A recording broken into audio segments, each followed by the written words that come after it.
Кои анализи ви покажаа дека е потребно да се работи на поттикнување на претприемништвото кај руралните жени, значи каква е генерално состојбата со руралните жени во Македонија?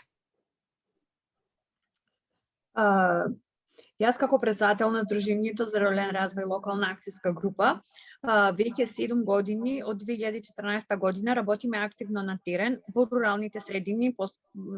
најмногу во Пелагонискиот регион, односно руралниот дел на Прилеп, Кривогар, Олнини и Крушево.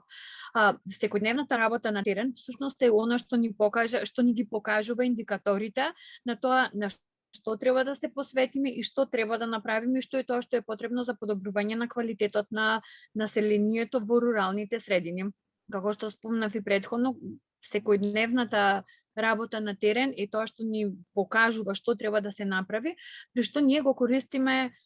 пристапот од долу нагоре, односно идеите, потребите доаѓаат директно од населението.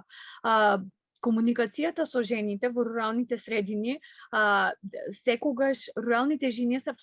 спаѓаат всушност во таа ранлива категорија на жени, за разлика од жените во урбаните средини, па така некако почнавме повеќе да се насочуваме кон економското зајакнување и воопшто зајакнувањето на жените во руралните средини, со оглед на тоа дека предприемништвото и тоа економско зајакнување на руралните жени е едно од фундаменталните човекови права, а знаеме дека руралните жени се всушност тие кои што се клучни за намалување на сиромаштијата, за поттикнување на економскиот развој и севкупно развој на целокупното општество.